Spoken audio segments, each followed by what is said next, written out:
La política monetaria instrumento y efecto. La política monetaria es como la disciplina de la política económica que busca mantener la estabilidad de precio y el crecimiento económico a través de la manipulación de los factores monetarios. Esta política es llevada a cabo por los bancos centrales, quienes utilizan diversas medidas para ajustar el mercado de dinero y alcanzar objetivos macroeconómicos específicos, como la inflación o el desempleo. En concreto, la política monetaria se refiere a las decisiones que se toman para modificar la cantidad de dinero o la tasa de interés en el mercado. Objetivo de la política monetaria. Para implementar la política monetaria es necesario definir previamente su objetivo, que son las metas que busca alcanzar. El objetivo principal de la política monetaria en el mediano y largo plazo es la estabilidad de los precios. Sin embargo, a corto plazo la autoridad monetaria puede desviarse de ese objetivo si hay una caída significativa en la actividad económica.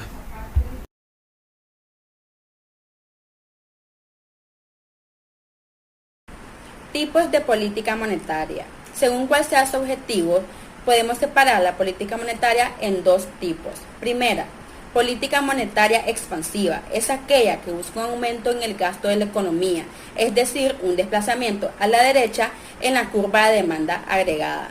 Esto mediante dos objetivos: el aumento de la capacidad de dinero en circulación. Esto va a aumentar la capacidad de gasto, y el descenso del tipo de interés. Aumentan los préstamos. Por consecuencia, hay un aumento en el consumo y la inversión, es decir, un aumento en la demanda agregada. Esta tiene diversos efectos. Como efectos positivos tenemos un aumento del PIB, o sea, un crecimiento económico en el país, y un aumento del empleo. Y como efectos negativos tenemos que se elevan los precios, es decir, hay un aumento en la inflación.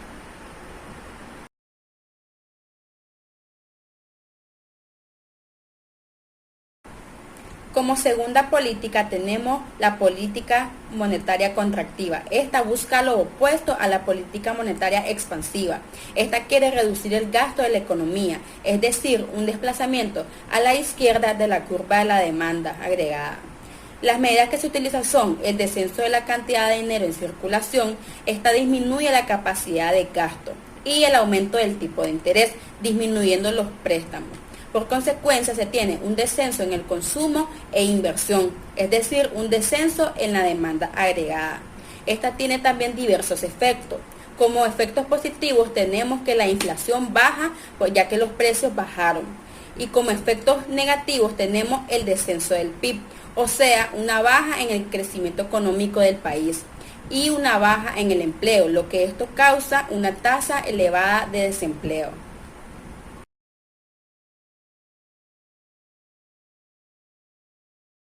Mi nombre es José Almercio Potosme y yo les voy a hablar sobre lo que serían los instrumentos que utiliza el Banco Central de Nicaragua en la política monetaria. Tenemos 4 instrumentos, los cuales serían las operaciones de mercado abierto, el encaje legal, los depósitos monetarios y los préstamos y anticipos de liquidez. Las operaciones de mercado abierto consisten en la compra y venta de valores que realizan para la inyección de liquidez o la absorción de liquidez. Para la inyección de liquidez realiza compra y venta de valores el Banco Central de Nicaragua en los mercados primarios o secundarios, y viceversa para la absorción de liquidez. Este vende los valores en los mercados primarios y secundarios. Ahora tenemos lo que sería el encaje legal. Este es otro instrumento que utiliza el Banco Central de Nicaragua, el cual consiste en la obligación de los bancos y sociedades financieras de mantener depositado en el Banco Central un porcentaje de sus obligaciones con el público. Este porcentaje se le denomina tasa de encaje. Esto se puede utilizar para la inyección de liquidez o absorción de liquidez, debido a que si el Banco Central aumenta la tasa de encaje, los bancos van a tener menos dinero disponible el cual invertir o prestar, y viceversa, si el banco disminuye la tasa de encaje, los bancos van a tener más dinero disponible para invertir o hacer préstamos. Como tercer instrumento tenemos los depósitos monetarios, los cuales consisten en observar los excedentes de liquidez del sistema financiero, tanto en córdobas como en dólares. En el caso de estos depósitos monetarios, el BCN, Banco Central de Nicaragua, no establece monto a absorber. Sin embargo, mediante la determinación de las tasas de interés a todos los plazos, el BCN señaliza su postura sobre las condiciones de liquidez Y por último tenemos lo que serían los préstamos y anticipos de liquidez. Este instrumento es el que menos se utiliza por el Banco Central de Nicaragua. Este puede conceder a los bancos y sociedades financieras préstamos o anticipos para enfrentar dificultades transitorias de liquidez, lo que en general se conoce como la función de prestamistas de última instancia. Actualmente el BCN tiene a disposición una línea de asistencia financiera a la que pueden acceder las instituciones financieras, habiendo cumplido con ciertos requisitos y garantías. Así, las instituciones pueden recibir préstamos a un mes de plazo en el equivalente a un porcentaje de su patrimonio, garantizando con inversiones en el exterior, certificados de depósito a plazo.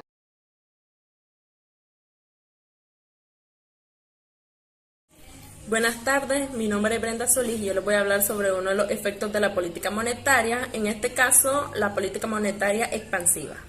La política monetaria expansiva tiene como principal objetivo incrementar la cantidad de dinero que circula en una economía.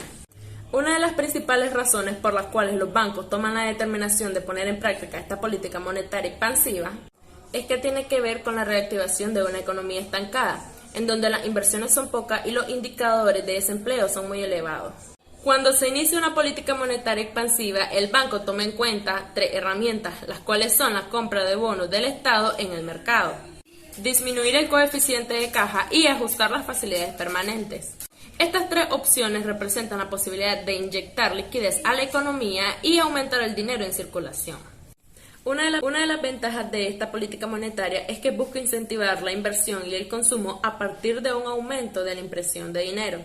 Como segunda ventaja tenemos que al inyectar liquidez a la economía y la circulación de más dinero en las empresas y familias hará que ésta aumente sus ingresos. Y como tercera y última ventaja tenemos que a las empresas tener más dinero, estas van a querer invertir y de esta manera van a hacer que haya más empleo. Y por último, una de las desventajas de esta política monetaria es que el público al ver un aumento en sus ingresos va a querer consumir más y en consecuencia de esto la demanda de los productos, bienes o servicios habrá que se estén escaseando.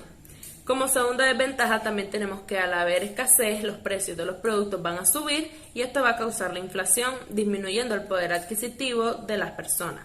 Y como tercera y última desventaja es que habrá inflación.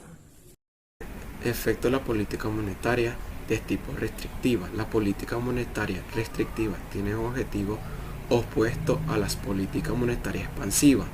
Busca reducir la cantidad de dinero en circulación. En otras palabras, la intención es disminuir la oferta monetaria y controlar o reducir la inflación. Para el Banco Central se decante por aplicar la política restrictiva a la economía, por lo general debe suceder lo siguiente: inflación en ascenso, beneficios empresariales sumamente elevados, el PIB describe un crecimiento muy superior al estimado. Ventaja de la política monetaria de tipo restrictiva. Al haber equilibrio se controla la inflación, propiciar de gastos estables, lo cual es útil para la empresa en cuanto a su capacidad de producción. Desventaja de la política monetaria de tipo restrictiva: aumento del tipo de interés y por lo tanto la disminución del crédito, descenso del consumo y la inversión, lo cual puede llevar a las empresas a contraer la producción. En teoría, los efectos de la política monetaria pueden ser medidos mediante la realización de experimentos controlados que proporcionan los datos precisos sobre el impacto que produce cada política monetaria.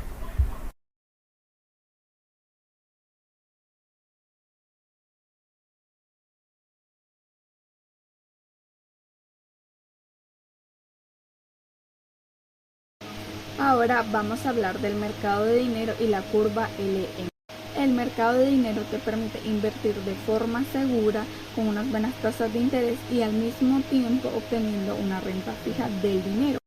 Este mercado también se refiere en donde las empresas privadas, instituciones financieras, el gobierno federal y el gobierno estatal negocian instrumentos a corto plazo. El mercado de dinero influye en 3 cosas. La primera es el deseo público de obtener dinero. La segunda es la política monetaria del Banco Central tomando en cuenta que es la disciplina política económica que controla los factores monetarios para garantizar la estabilidad de precios y crecimientos económicos. Y por último, determina el tipo de interés del mercado. Conviene recordar que el Banco Central puede tener como objetivo el establecimiento del tipo de interés, ya que a menudo el Banco Central decide sobre el tipo de interés cuando quiere fijar sus objetivos con el fin de controlar la inflación. Ya que estamos suponiendo que los precios son fijos, es decir, que estamos en el corto plazo, vamos a centrarnos de momento en la política monetaria. En este caso, el equilibrio monetario se puede representar por la curva LM, tomando en cuenta dos cosas importantes. La primera es que el mercado de dinero se produce cuando la demanda de dinero se iguala a la cantidad de dinero existente en dicha economía, es decir, cuando L es igual a M entre P. Y como segundo, tomamos en cuenta que el equilibrio monetario se produce donde interaccionan la curva de la oferta de dinero y la demanda de dinero. Ahora vamos a hablar de qué es la curva LM. Bien, la curva LM representa las combinaciones de tipo de interés y niveles de renta para los cuales el mercado de dinero está en equilibrio, es decir, para los cuales la demanda de dinero es igual a la oferta de saldos reales. En este caso, la demanda de dinero es igual a la cantidad monetaria entre el nivel de precios. Por ello, es necesario determinar siempre el equilibrio monetario. Para obtener esta curva, es decir, las combinaciones de tipo de interés y niveles de renta que cumplen esa igualdad, solo tenemos que darle diferentes valores al tipo de interés y obtendremos los niveles de renta que igualan la demanda y la oferta monetaria. Ok, entonces veamos cómo se construye la curva LIM. La curva LIM representa las diferentes combinaciones de tipos de interés y el nivel de renta a partir del equilibrio en el mercado de dinero. Correcto, entonces esto nosotros lo vamos a ir viendo conforme vayamos haciendo la gráfica. Entonces, para dibujar la curva LIM partimos del equilibrio en el mercado de dinero en la gráfica de la izquierda, que es la primera, con los tipos de intereses y la cantidad de dinero en M en el eje X. Y en la gráfica de la derecha también tenemos los tipos de intereses en el eje Y el nivel de renta en el eje X. Ok, en el mercado del dinero, como todos, tiene una curva de oferta y una curva de demanda, denominada con la letra L. La curva de oferta es una línea vertical y pues es un valor fijo controlado por el Banco Central, y la curva de demanda es decreciente y depende del tipo de interés y el nivel de renta. Ok, el punto de equilibrio en el mercado de dinero es el punto 1, donde se cruzan los puntos de oferta y demanda de dinero con el tipo de interés I1 y una cantidad de dinero M1. Ok, entonces una vez viendo todo esto, entonces ahora sí podemos dibujar la curva LIM. Entonces, dentro de estas dos gráficas tenemos un primer punto que está dado por I1 y un nivel determinado de renta que es Y1. Ok, entonces ahora supongamos que hay un incremento en el nivel de renta. Esto afecta la demanda de dinero. Es decir, si un país tiene más ingresos disponibles, entonces necesita más dinero para comprar bienes y servicios. Por lo tanto, la demanda de dinero aumenta y la curva L se desplaza hacia la derecha. Con este aumento en la demanda de dinero se genera un exceso de demanda y hace subir un tipo de interés, quedando un punto de equilibrio en el punto I2. Este nuevo equilibrio se ve reflejado en la gráfica de la derecha con un mismo tipo de interés I2 y un nivel de renta mayor Y2. Este punto nuevo de la curva LIM es el 2. Ok, entonces esto significa que hay una relación positiva entre el tipo de intereses I y el nivel de renta Y. Finalmente unimos los puntos con una gráfica en la parte derecha y trazamos la curva LIM. En conclusión, la curva LIM se deriva de los diferentes equilibrios en el mercado de dinero. Gracias. ¿Qué pasa si la demanda de dinero agregada se desplaza por un aumento de la renta? Ok, en este caso la curva de demanda de dinero se desplazará hacia la derecha de forma paralela y el efecto sobre la oferta monetaria será similar al anterior. Sin embargo, conviene detenerse algo más en el análisis, pues las combinaciones de tipo de interés y niveles de renta para las cuales el mercado de dinero está en equilibrio son particulares. Dada la curva de demanda del dinero obtenida por el nivel de renta YO, el equilibrio monetario se produce para un nivel de oferta monetaria igual a M sobre PO. En este gráfico de la derecha se representan las combinaciones de tipo de interés y niveles de la renta, para los cuales el mercado de dinero está en equilibrio. Ahora, ¿qué pasaría si el Banco Central decidiera disminuir el tipo de interés? Por ejemplo, ¿por qué la renta es baja y quiere estimular el crecimiento económico? Ok, el Banco Central decide disminuir el tipo de interés porque el Banco Central quiere estimular la economía. Ahora, en la figura de la izquierda, los nuevos puntos de equilibrio del mercado monetario se obtienen en EO y E1. Para las curvas de demanda YO y Y1, se puede observar que para ambos tipos de renta, ahora lo que cambia es la cantidad de dinero de equilibrio, mientras que el tipo de interés fijado por el Banco Central es I1. En el gráfico de la derecha se representa en azul la curva RT, donde puede observarse que una disminución de tipo de interés por el Banco Central desplaza hacia abajo de forma paralela. Si el Banco Central decidiera disminuir el tipo de interés, por ejemplo, ¿por qué la renta es baja y quiere estimular el crecimiento económico? Ok, el Banco Central decide disminuir el tipo de interés porque el Banco Central quiere estimular la economía.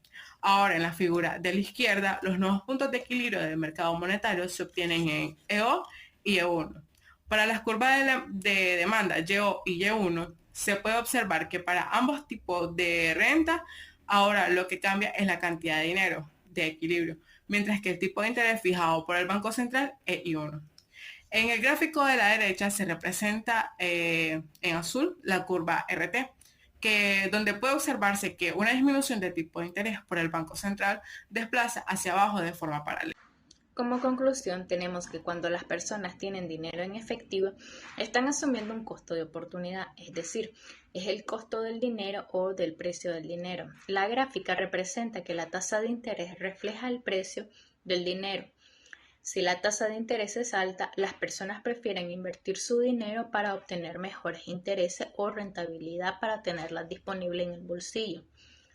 Pero si la tasa de interés es baja, las personas prefieren no invertir el dinero y tenerlo en efectos. Como es de esperar, aumentaría la demanda de dinero. Para graficar debemos recordar y tener en cuenta que la oferta de dinero es determinada y controlada por el Banco Central, o sea, que tiene un valor fijo y por ende es totalmente vertical. El equilibrio del dinero es donde exactamente se cruza la curva de oferta y demanda del dinero, que será oferta de dinero igual a demanda de dinero. En caso de que aumente la oferta de dinero, será mayor la demanda de dinero, lo cual significa que el dinero disponible es mayor al que se desea. Y el interés va bajando a medida que la demanda de dinero se va incrementando. El objetivo de la política monetaria es alcanzar y mantener una tasa baja y estable y lograr que el producto crezca alrededor de su tendencia de plazo, siendo la única manera de lograr un crecimiento sostenido que genere empleo y mejore el nivel de vida de la población, tomando de importancia sus principales objetivos de controlar la inflación, reducir el desempleo, conseguir crecimiento económico y mejorar el saldo de la balanza de pagos.